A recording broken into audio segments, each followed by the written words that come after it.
I'm giving a mic check here because I was asked to, so he's the official mic check delivery person is right here, but I'm his stand-in.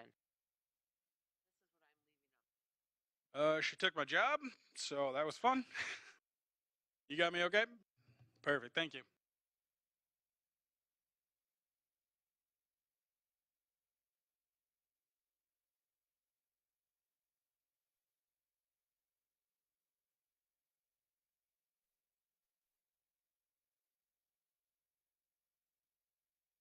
Anybody need a white balance?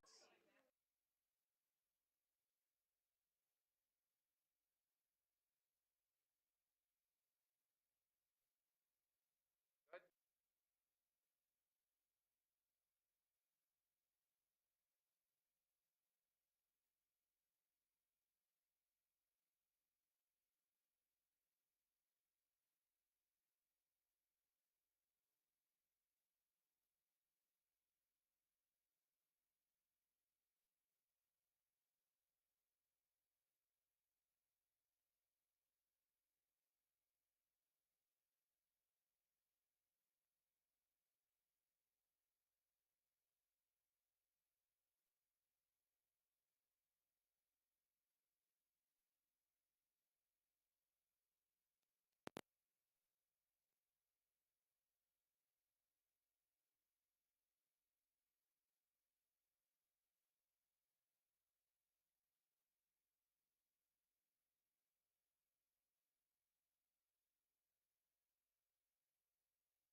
Good afternoon.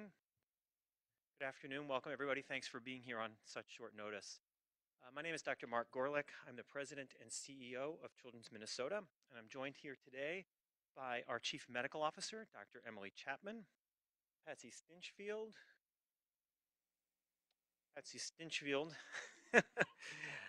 who is a member of the Children's Minnesota professional staff and the president of the National Foundation for Infectious Diseases, Inka Ajose, who is the senior director of clinical and nursing operations here at Children's Minnesota, and Dr. Sam Gupta, who is Vice President of Medical Affairs and Chief Medical Officer at the mHealth Fairview Masonic Children's Hospital. We've called you all here today so that we can make the community aware of exactly how dire the situation is for patients here at Children's Minnesota, Masonic, and at other pediatric hospitals across the state and really across the country. As many of you have previously reported on, we are currently in the midst of a respiratory surge that is really unlike anything we've had before. It's truly unprecedented. I'm a pediatric emergency medicine physician. I've been in pediatric medicine since 1987, and I have never seen anything like this. This is a surge of respiratory illness that is straining hospital capacity and hospital resources, again, across the country, and particularly here in Minnesota. And yet,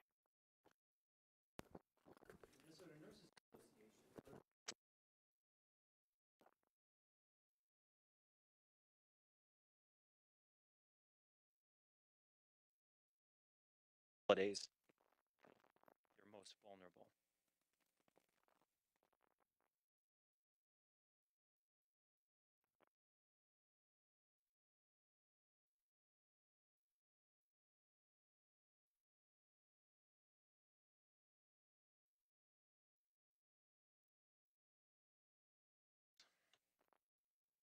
No, so I think you're fixing that. We're good now? Sure, Talk right into the microphone. Real Oh, quick, that's could you- much better. Could you just count to 5 real quick? I want to make sure all the cameras have audio. 1, 2, 3, 4, 5. Ducking in and out. Ducking in and out.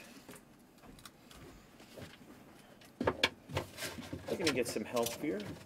Thank you. Was it sufficiently bad that we should go again? Yep. Will do.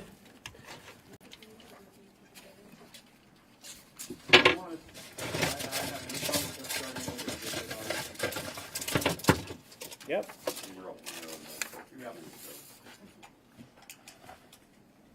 What do you think? Yeah, let's start over, please. All right, awesome. We'll add to the microphone panoply up here. This will be great.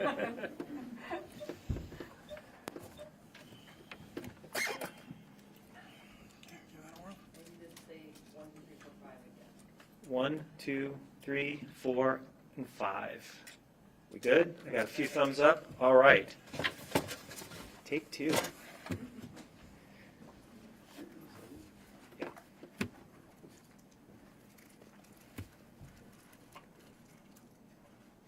All right, great. Well, again, thank you again for joining us this afternoon on such short notice. My name is Dr. Mark Gorlick. I'm the president and CEO here at Children's Minnesota. And I'm joined here by my colleagues, our Chief Medical Officer, Dr. Emily Chapman, Patsy Stinchfield, who is a Children's Minnesota professional staff member and also serves as president of the National Foundation for Infectious Disease, Inka Ajose, who is the senior director of clinical and nursing operations at Children's Minnesota, and Dr. Sam Gupta, who is vice president of medical affairs and chief medical officer at the mHealth Fairview Masonic Children's Hospital. We've called you here today because we want to make the community aware of just exactly how dire the situation is for our patients here at Children's Minnesota, at Masonic, and other pediatric hospitals across the state and across the country. As many of you have previously reported on, we are currently in the midst of a respiratory surge that is truly unprecedented. I am a pediatric emergency medicine physician. I've been in pediatric medicine since 1987, and I have never seen anything like this. It's a respiratory surge that is straining hospital capacity and hospital resources to the breaking point. And yet, as we are battling this respiratory surge, the Minnesota Nurses Association notified us late last night of their intent to call a strike, which will pull nurses away from their jobs and their patients later this month, including over the holidays for 3 weeks, a time when children are at their most vulnerable. I'm going to ask my colleagues here to help you understand, help the community understand just what kind of impact this would have on the health of the kids and others in the community. And we're going to start with Patsy Stinchfield, who's going to give us some perspective and statistics on the respiratory surge and its impact here and across the country.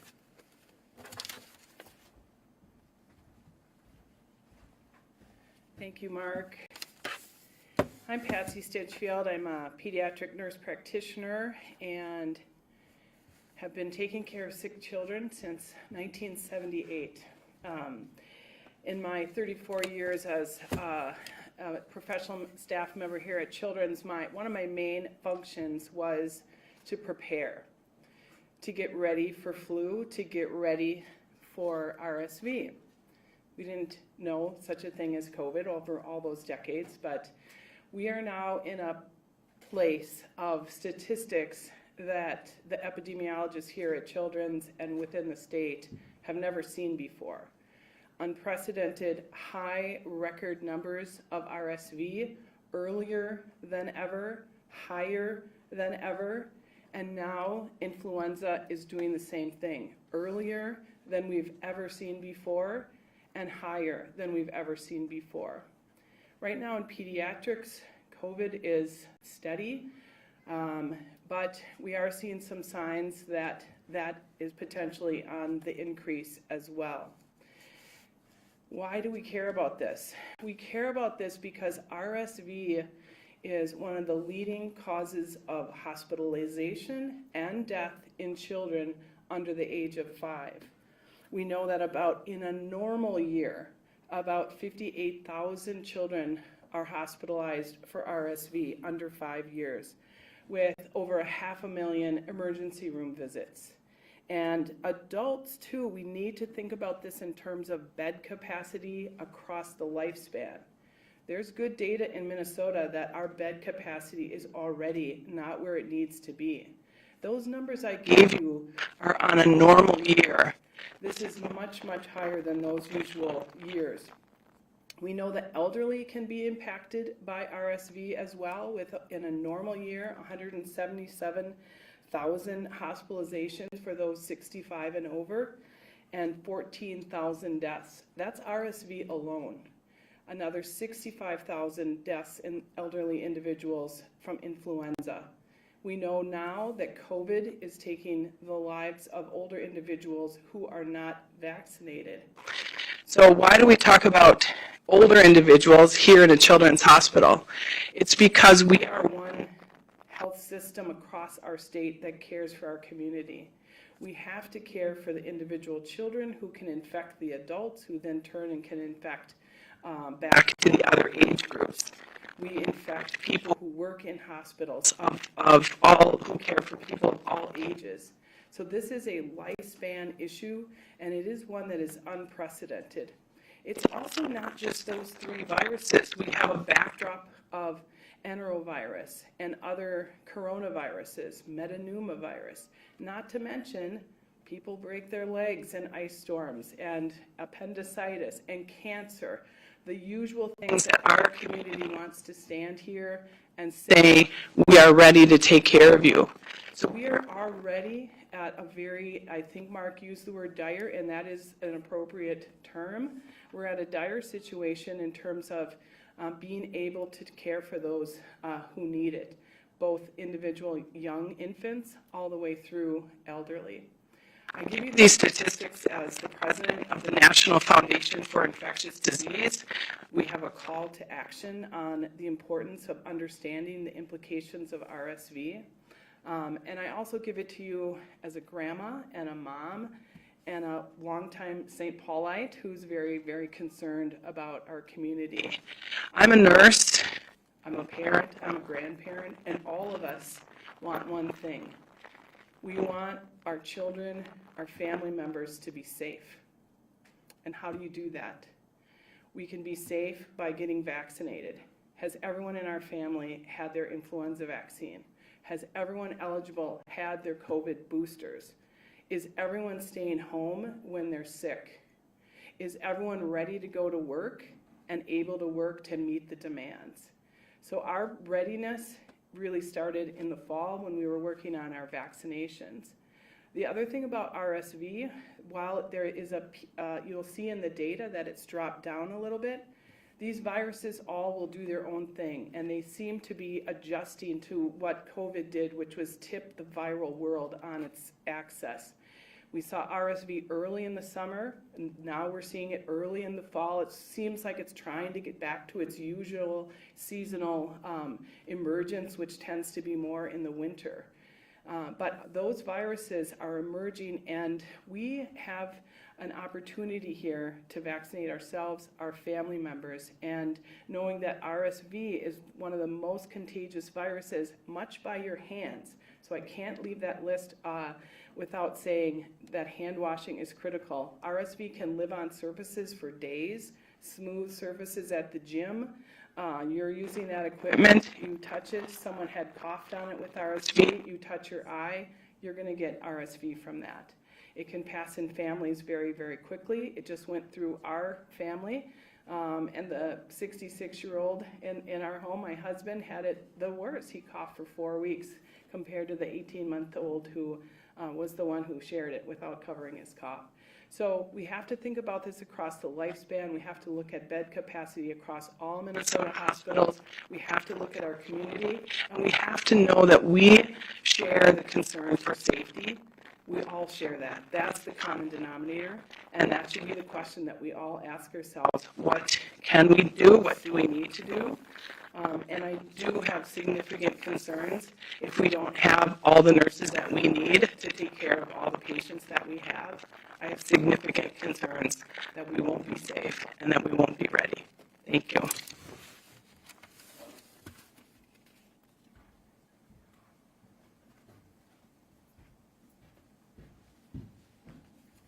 Hello, my name is Dr. Sam Gupta. I'm a pediatric intensive care physician as well as the Vice President of Medical Affairs for University of Minnesota Medical Center and Masonic Children's Hospital. Thank you to the Children's Minnesota team for allowing me to stand up here with them in this time of what I consider a great need for our community in terms of healthcare for our most vulnerable kids throughout both the Twin Cities as well as throughout the state. I think this is, everything's been mentioned is really important. I agree with everything they've said. The surge that we're seeing now, I've never seen in my 20 plus years of working in pediatrics. It is unprecedented. I know we've used that term many times over the last few years, but yet again, we are sitting in an unprecedented state. And we are currently having to manage that capacity, those capacity issues that we're having within our own children's hospitals and throughout the children's hospitals in Minnesota as well as throughout the entire country. We've all seen the news stories from the East Coast, from Chicago, from everywhere else, that everyone's had to do different things to be able to manage that capacity. Thankfully, we've got a very collegial community here in terms of pediatric care across the Twin Cities and the state. And we've been working together very closely to ensure we can manage that capacity, which has really stressed our abilities to provide the care that we want to provide. But thankfully, we have great people who work in our hospitals today who've been able to do that. But I do have concerns that if anything was to tip the other way, increased viral load, another surge of another virus, COVID, flus, as was mentioned, is rising right now, that it will continue to stress our ability to provide the care that we want. And what we don't want to get to is a point where we are now unable to provide the care for the children in our community, and then having to send them potentially farther away than their homes, either within the state or even outside the state. And it's not a place where we want to be. It's not a place that we want to send our children, because I do think that we provide great care to our children here in the state of Minnesota, and we want to continue to be able to provide that care. And so we are hoping to work together with everyone to ensure that we can deliver what our population, our people of Minnesota expect from us, which is that we can take care of their kids, we can do it timely, and we can do it locally as well. All very important pieces to how we provide pediatric care here. And so, as was noted, it takes a full team to provide care for our patients. Our nurses are an extremely, extremely important part of that team. Without them, it's really hard for us to deliver that excellent care to our patients. And so we love our nurses. They're a crucial part to what we do every day, and we want to make sure that we can continue to do what we need to be able to provide the care for our patients. And so again, I thank the Children's Minnesota team for allowing me to stand up here with them. I share their concerns with the current surge that we've had that's happening with RSV flu right now, and that anything that was to disrupt us in a negative way would be really hard on our systems of care that we provide to children. So with that, I will turn it over to Yinka. Thank you, Dr. Samir. Hello, I'm Yinka Jose, the Senior Director of Clinical Operations here at Children's Minnesota. And, I'm sorry? Could you spell your name for us? Yes, Y-I-N-K-A, last name A-J-O-S-E. Okay. I'm here to speak about our contingency staffing challenges. Unlike anywhere else in the nation, Minnesota does not have a nursing compact with other states, which makes it easier to hire temporary nurses in a time like this. Currently, it's taking the Board of Nursing 30 days to process a temporary license, a permit for a travel nurse, and up to 14 weeks to process a permanent license, because we simply cannot bring enough temporary nurses to the state of Minnesota at this rate. In the coming 10 days, a hospital will only be able to staff 33 ICU beds. Currently, we have 62 under our care. This will bring us to over 200% capacity. We are really struggling right now to even keep our EDs moving. And so it's very crucial that we are able to get the help we can. And we know our nurses are our best bet, and we're hoping that that we'll be able to resolve this and have them come to the table with an agreement. I'm going to hand it over to Emily right now.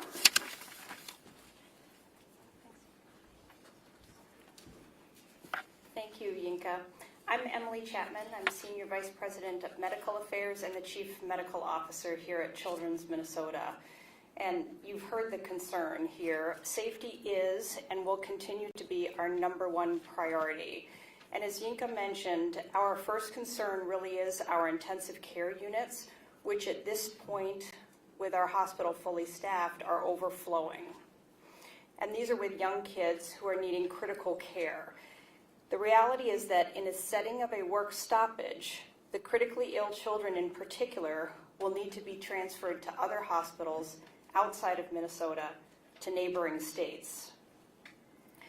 So we're starting those conversations now, today, with those health systems and making the very difficult decision when to start transferring patients away from their trusted care team, out of their state, and away from their family support. So we have 10 days to prepare for this strike, and unfortunately, we must act quickly to ensure safe care for our Minnesota families in the time of unprecedented pediatric illnesses. While we have many patients in our system, I am most concerned about those who are receiving unique care at Masonic Children's Hospital and Children's Minnesota, who will be unable to continue continuity of that care and the impact that it will have to them. Thank you, Mark.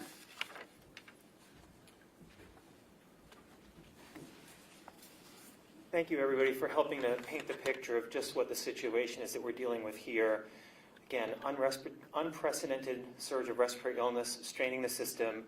I think we can all agree this is the worst possible time for the union to call for a strike that would pull nurses away from the bedside.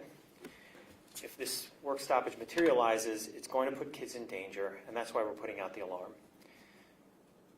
As you've heard, we need help. As Yinka said, we don't have a nursing license compact. 39 states do.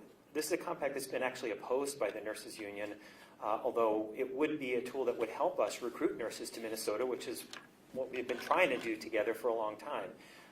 Presently, it gets in the way of us being able to bring in temporary help, because if our own nurses can't be there to care for our patients, we need to hire and get licensed as many temporary nurses as possible so they can care for as many kids as possible. And we're looking to the state and State Board of Nursing to help us with that. As Emily pointed out, we're going to be reaching out to other healthcare systems, some of them probably far away. Pediatric critical care capacity in this country is very, very tight across the nation. And as we look for places for this very specialized care, we're going to do everything we can to make sure the kids get the care they need. And I'll just end by saying my preference would be that if we have to do this preparation, that we don't actually have to enact these things, that while we have to do everything to be ready for work stoppage, we want to avoid a work stoppage. We have been bargaining with the union for months. Today, even as we speak, right now, our team is meeting with the team from Children's Minnesota and the Minnesota Nurses Association in what is, I believe, our 32nd bargaining session. We have been asking for months to bring in a mediator. If we're stuck, let's get some help getting to a final agreement. The union has refused mediation at our table, and I would put out a call to them. There's actually a mediator standing by right now. If they would agree to it, that could help us to reach an agreement that is fair to our nurses and provides what's best for our kids. And with that, I'll be happy to take questions. Dr. Gorlick, at what point in the next 10 days is a deal off the table because you have to make financial commitments to the replacement nurses? Is there a certain point where you have to proceed with it? We've already made financial commitments. I mean, the financial impact of this strike across the system began this morning, as soon as we got notice. So we and all the other health systems that are impacted are already starting to spend money on replacement nurses.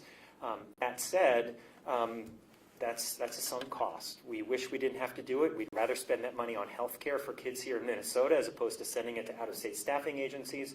But that said, anytime we can come to an agreement, we will do so. And Dr. Gorlick, you're talking about traveling nurses, correct? That's correct. And how many have you hired? Is it fair to say that you've hired them or under contract somewhere? I don't have the exact number. Yinka, do you have the number of nurses? We currently have 323.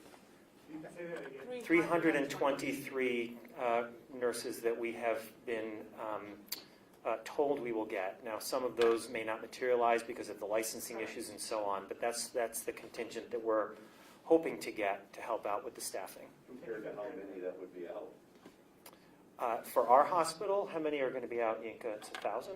Yes. How many? 1,000. This has been going on for quite a while. What would you say for your hospitals that are the things that you remain apart on and how far apart you are? I would say that we've made a lot of progress. We have tentative agreements already on a lot of issues of mutual interest, including working conditions, workplace safety and violence, and a number of others. We continue to negotiate primarily on the issue of wages, where we still have a gap, not as big as we started, and proposals on how we can ensure safe staffing. I think we can all agree safe staffing is necessary. I think we have a lot of tools in place to do that, but we're still negotiating on points of how we ensure that. This is something that is the collision of trying to run a financially responsible, I guess, business, for lack of a better word, and provide good health care at the same time. How much more increasingly difficult do those two things become to do together? Certainly, yes, we need to provide health care, and we need to do it in a way that is sustainable for our organization. As costs rise, that becomes more of a challenge, so that is certainly something that's factoring into this. But again, I think we're all aiming for the same thing, which is an agreement that's fair to all parties and provides for the best health for kids, and that's what we are hoping to continue to work toward. We're calling on the union to work in good faith toward doing that and bringing in mediation if that will help us get there. One more question, Barb, for Yinka. I mean, 300 nurses to replace 1,000. You have to already be beyond shutting down the ICU beds. There have to be other accommodations being made. Can you talk about, are you already canceling procedures, surgeries, notifying families? So we are already starting to look at what procedures will need to be deferred for patients